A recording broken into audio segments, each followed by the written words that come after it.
Hello students, Saraswati group of colleges के इस use to digital platform पर पुनः आपका एक बार स्वागत है। मैं दिव्य दीपक त्रिपाठी, इतिहास विषय विशेषज्ञ, आज आपको बीए प्रथम सेमेस्टर के इतिहास विषय के अंतर्गत उत्तर वैदिक काल खंड के बारे में विस्तृत रूप से बताऊंगा। आज जो हमारे चर्चा का विषय रहेगा वह उत्तर वैदिक काल के राजनीतिक व्यवस्थाओं के बारे में हम पढ़ेंगे कि किस प्रकार ऋग वैदिक काल खंड से ये व्यवस्थाएं कुछ अलग हैं। दोस्तों, पिछली कक्षाओं में हमने अध्ययन किया था कि वैदिक काल खंड को हम दो हिस्सों में बांटते हैं। पहला हमने पढ़ा था ऋग वैदिक काल, जिसका टाइम पीरियड हमने पढ़ा था 1500 से लेकर के 1000 ईसा पूर्व तक। ये वो कालखंड था जहां पर अध्ययन के लिए स्रोत हमको प्राप्त होते हैं हमारे ऋग्वेद से, इसीलिए इस पूर्व वैदिक काल को हम ऋग वैदिक कालखंड से नाम जानते हैं। इसके बाद 1000 ईस्वी वो टाइम पीरियड था जब सांस्कृतिक तौर पर या हम कह सकते हैं कि अर्थव्यवस्थिक तौर पर व्यवस्थाओं में परिवर्तन हुआ और 1000 बीसी या ईसा पूर्व इस कालखंड से शुरुआत होती है उत्तर वैदिक कालखंड की, जो करीब चलती है हमारे 600 ईसा पूर्व तक। इसी कालखंड के बारे में है आज हम लोग विस्तृत रूप से अध्ययन करेंगे। तो चलिए इसको हम लोग कंटिन्यू करते हैं। ठीक है, सबसे पहले हम समझते हैं कि उत्तर वैदिक कालखंड, अभी हमने डिस्कस किया यह कालखंड कहां से कहां तक है। यह है आपका 1500 बीसी से लेकर के 600 बीसी। और इस कालखंड के बारे में हमको जानकारी कहां से प्राप्त होती है, तो जिस प्रकार ऋग वैदिक काल के बारे में जानकारी हमको ऋग्वेद से प्राप्त होती है, उत्तर वैदिक काल के बारे में जो हमको साक्ष्य मिलते हैं, जो जानकारी मिलती है, वह अन्य 3 वेदों से प्राप्त होती है। वो कौन कौन से हैं? वो आपका सामवेद, आपका यजुर्वेद और आपका अथर्ववेद से हमको इसके बारे में जानकारी प्राप्त। लेकिन इसके अलावा, इन वेदों के अलावा भी कुछ ऐसे साहित्य हैं जिनसे हमको उत्तर वैदिक कालखंड के राज्य की तंत्र के बारे में हम बात कर रहे हैं, अर्थव्यवस्था के बारे में बात कर लें, उनके बारे में जानकारी होती है। तो एग्जाम में अधिकांशतः उनके बारे में भी पूछा जाता है। तो वो कौन कौन से हैं? तो हम देखेंगे कि सामवेद, यजुर्वेद, अथर्ववेद या ऋग्वेद जो हो गए, ये तो मूल वेद हो गए। इनकी व्याख्या करने के लिए बाद में अनेक ऐसे साहित्यों का निर्माण हुआ जिसकी सहायता से हम वेदों का अध्ययन करना शुरू किया। इसमें कौन प्रमुख हैं? तो उसमें सबसे प्रमुख आता है ब्राह्मण ग्रंथ। ये जो ब्राह्मण ग्रंथ होते हैं, जिनको इन वेदों को विस्तृत रूप से अध्ययन करने के लिए इनका निर्माण किया गया, ये भी सहायक हैं हमारे साक्ष्य के रूप में उत्तर वैदिक कालखंड के अध्ययन के लिए। इसके बाद कुछ लोग जंगलों में जाके रहने लगे, तो वहां पर एक ग्रंथों की रचना हुई जिसको कहा जाता है आरण्यक। आरण्यक ग्रंथ भी क्या हो गए, हमको तत्कालीन राजनीतिक और सामाजिक आर्थिक व्यवस्थाओं को समझने में सहायक। और तीसरा महत्वपूर्ण खंड जो इस उत्तर वैदिक काल का माना जाता है अंतिम साहित्य, उसको कहा जाता है उपनिषद। ये प्रमुख साहित्य हैं जिनकी सहायता से क्या होता है, उत्तर वैदिक काल के बारे में हम लोग विस्तृत रूप से पढ़ेंगे। और इन्हीं साहित्यों में हमको उत्तर वैदिक कालखंड के राजनीतिक इतिहास के बारे में कुछ महत्वपूर्ण जानकारी प्राप्त होती है। अब तक 1500 से लेकर के 1000 ईस्वी तक मनुष्य घुमक्कड़ है। वह छोटे छोटे क्या हो रहा है, कबीलों में भ्रमण कर रहा है। एक स्थान पर रहता है, वो कुछ समय तक विचरण करता है, वहां के संसाधनों का उपभोग करता है, समाप्त हो गया, फिर वो दूसरी जगह मूव किया, फिर वहां से तीसरी जगह मूव किया, ऐसे वो मूव कर रहा है लगातार। वो एक स्थान से दूसरे स्थान पर जा रहा है। लेकिन 1000 ईस्वी के करीब एक महत्वपूर्ण परिवर्तन हुआ और 1000 बीसी में या हम कह सकते हैं ईसा पूर्व खोज होता है लोहे का। एक महत्वपूर्ण खोज, एक महत्वपूर्ण मनुष्य के जीवन में विकास में एक महत्वपूर्ण पहलू। और इस लोहे के खोज से जो मनुष्य घुमक्कड़ था, अब वह धीरे धीरे अस्थायी जीवन की तरफ निवास करना प्रारंभ कर दे रहा है। कारण क्या है कि लोहे के जैसे ही खोज हुआ तो उससे ऐसे उपकरण बनने लगे, कृषि के संबंधित हल का निर्माण होने लगा, जिससे क्या होने लगा, मनुष्य अस्थायी तौर पर कृषि करना प्रारंभ कर दिया। और हमको मालूम है कि जैसे ही मनुष्य कृषि करेगा उसको क्या करना पड़ेगा, एक स्थान पर अस्थायी रूप से निवास करना पड़ेगा।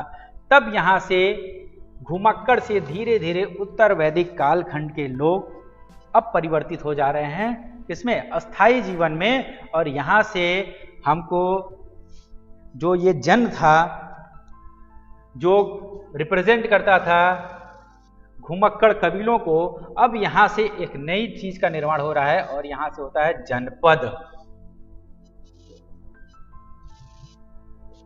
जनपद का तात्पर्य पद मतलब अस्थाई होना। तो ये जो छोटे छोटे जन थे या जो कबीले थे, वह अब क्या हो रहे हैं, अस्थाई रूप से एक स्थान पर निवास करना प्रारंभ कर दे रहे हैं। और यहां से हमारे अस्तित्व में आते हैं जनपद। ठीक है, तो हमने देखा ये जो जन थे, ये कन्वर्ट किस में हो गए, जनपद में। और ये जनपद क्या हो गए हैं, अस्थाई हो गए हैं। तो जो कबीले थे, जैसे कुछ एग्जाम्पल हम देखते हैं। ठीक है, जैसे कुछ प्रमुख जन के बारे में जो उत्तर वैदिक काल के में जनपद में कन्वर्ट हो गया। ऋग वैदिक काल में जो प्रमुख, जैसे एक भरत जन था, ठीक है, और ये पुरु जन जो कबीले थे, ये मिलकर के आपस में निर्माण करते हैं पुरु जनपद का। इस प्रकार ये जो जनपद थे, ये क्या थे, इनकी क्या प्रमुख विशेषताएं क्या थी जनपदों की? इन जनपदों की प्रमुख विशेषताएं थी, ये अस्थाई हैं, ये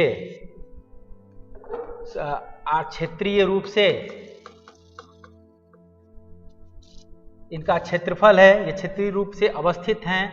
ठीक है, यह कबीलों से क्या हैं, ज्यादा मजबूत और सशक्त हैं। तो ये प्रमुख विशेषताएं इन जनपदों का होता है। और इस प्रकार जनपदों का कॉन्सेप्ट धीरे धीरे उत्तर वैदिक काल में आना शुरुआत हुआ। देखिए कुछ प्रमुख जनपद उस समय के कौन कौन थे, कौशल, काशी, विदेह, पांचाल, कैके, कलिंग, सूरसेन, ये प्रमुख उस समय के जनपद थे, जो उस समय अन्य छोटे छोटे जो कबीले थे उन पर प्रभावशाली होकर के अस्तित्व में आ गए। और यहीं से इन जनपदों के अस्तित्व में आने से क्षेत्रीय प्रभावता बढ़ा, क्षेत्र का विकास हुआ। और यहाँ से कॉन्सेप्ट आता है आगे चल करके राष्ट्र का। और यहाँ से जो भी भूमि होने लगा, क्षेत्रफल होने लगा, उनका महत्व बढ़ गया। ठीक है, अब देखिए जब राष्ट्र या राज्यों का निर्माण होना हो गया, तो जो पहले जो कबीलों के आधार पर राज्यों का निर्माण होता था, अब वह चेंज हो गया। अब यहाँ पर क्या होने लगा, वो भौगोलिक आधार पर होने लगा, क्योंकि कृषि का महत्व बढ़ गया, पशुपालन का महत्व घट गया। तो ये भौगोलिक रूप से ये महत्वपूर्ण होने लगे। और जितने भी ये जो राज्य थे, अब धीरे धीरे इनके बीच ये कॉन्सेप्ट आने लगा राष्ट्र का। और क्षेत्र के आधार पर, जैसे मध्य क्षेत्र, उत्तर क्षेत्र, ठीक है, पूर्वी क्षेत्र, पश्चिमी क्षेत्र, यहाँ पर इन बड़े बड़े राज्यों का धीरे धीरे निर्माण होना शुरू हुआ। ये इस प्रकार हम देखते हैं कि इसमें क्या हो गया, अस्थायी राज्यों का अस्तित्व में ये आना शुरू हो गए। ये पहली विशेषता इस उत्तर वैदिक कालखंड की हो गई। दूसरा, अब राज्य हुआ तो उसका मुखिया कौन होगा, राजा होगा। तो उत्तर वैदिक काल में एक नया कॉन्सेप्ट आता है, और जो ये राजा हो गया, जो ऋग वैदिक काल में ज्यादा प्रभावशाली नहीं है, अब यह राजा प्रभावशाली हो गया। और एक नया कॉन्सेप्ट आता है राजा के दैवीय उत्पत्ति के सिद्धांत का। ठीक है, राजा के दैवीय उत्पत्ति का सिद्धांत का वर्णन कहाँ मिलता है, तो एक ब्राह्मण ग्रंथ है, तैत्तिरीय ब्राह्मण। तैत्तिरीय ब्राह्मण में एक कॉन्सेप्ट आता है और वहां पर ये कहा जाता है कि जो राजा है वह किसका प्रतिनिधित्व करता है? वह प्रजापति का प्रतिनिधित्व करता है। राजा किसका है? प्रजापति का प्रतिनिधि है। ठीक है। और इस प्रकार अब किसी देवता का प्रतिनिधि होने का मतलब कि जो देवताओं के गुण होंगे वही धीरे धीरे समावेश किसमें होंगे? राजाओं के अंदर समावेशित होना शुरू हो गया। तो इस प्रकार हम देखते हैं कि ऋग वैदिक काल से मजबूत राजा यहां पर उभर कर आ रहा है और ये राजा क्या होगा? राष्ट्र का अध्यक्ष होगा। जो शुरुआत में ऋग वैदिक काल में जो योग्यता के आधार पर चुनाव होता था राजा का, अब ये धीरे धीरे ये परंपराएं चेंज होने लग रही हैं और ये किसके आधार पर हो रहा है? ये वंशानुगत क्रम के आधार पर होने लग रहा है। ठीक है, मतलब एक राजा के बाद जो अगला राजा होगा वह क्या होगा? वह राजा का पुत्र होगा। इसका प्रमाण कहां मिलता है? दो ब्राह्मण साहित्य हैं, शतपथ ब्राह्मण और ऐतरेण ब्राह्मण। ये दो साहित्य हैं। यहां पर एक वर्णन आता है और इसमें एक राजवंश के 10 राजा उत्तराधिकारियों का वर्णन मिलता है जो एक दूसरे से संबंध थे, एक दूसरे से उत्तराधिकारियों का वर्णन मिलता है जो एक दूसरे के पिता पुत्र के रिलेशन में थे। इससे हमको ये पता चलता है कि उस समय तक उत्तर वैदिक काल तक आते आते राजा का जो पद हो गया वह क्या हो गया? वंशानुगत होने लगा। मतलब एक राजा के बाद अगला राजा उसका पुत्र हो गया। राजा इतना महान होने लगा इस कालखंड में कि उसके लिए यज्ञ का भी आयोजन करने लगा। और उत्तर वैदिक काल में हमको 3 प्रमुख प्रकार के यज्ञ मिलते हैं जो स्पेशल, जो विशेषता राजा के लिए किए जाते थे। कौन कौन से यज्ञ? महत्वपूर्ण क्वेश्चन ये भी है। एक हो गया आपका वाजपेयी यज्ञ, एक आपका हो गया जिसके बारे में हमने बहुत ज्यादा पढ़ रखा है अश्वमेध यज्ञ, और एक आपका हो गया राजसूय यज्ञ।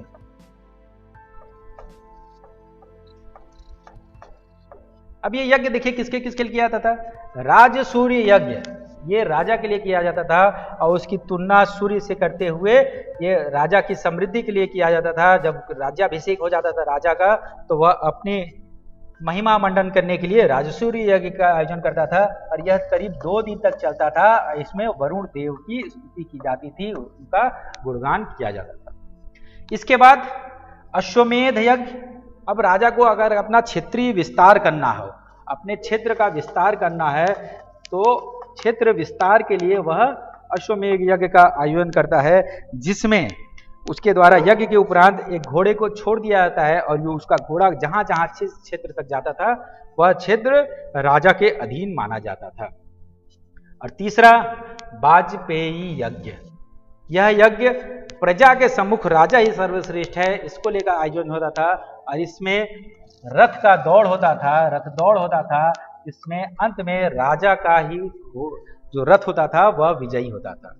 तो इस प्रकार यज्ञ के जो था ये 3 महत्वपूर्ण यज्ञ राजा की महिमा मंडित करने के लिए हम उत्तर वैदिक काल में आ गया।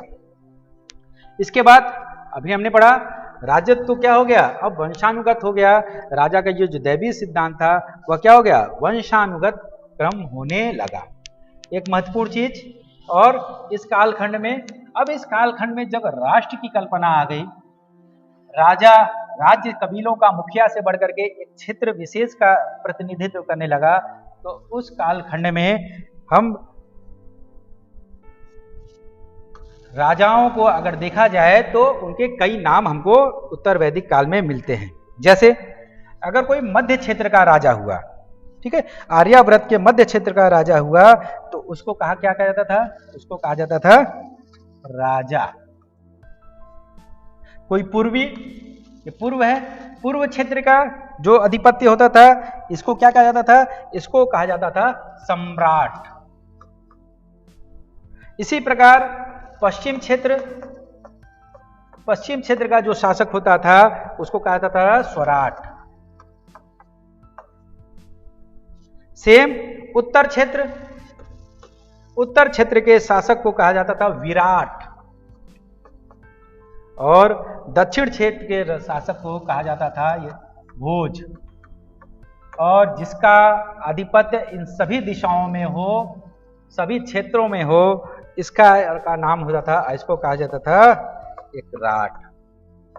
तो इस प्रकार राजा अब धीरे धीरे कबीलों का मुखिया न होकर के एक क्षेत्र विशेष का प्रतिनिधित्व करने लगा। तीसरा, न्याय व्यवस्था। हम यहां देखते हैं कि न्याय व्यवस्था के लिए राजा सर्वोपरि था, लेकिन अभी भी राजा क्या है, स्वेच्छाचारी नहीं है।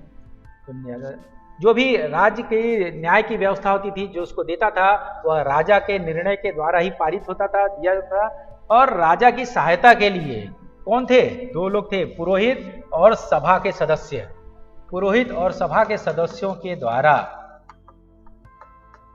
सभा के सदस्यों के द्वारा राजा क्या करता था, कोई भी न्याय के बारे में अपने निर्णय समझाता था।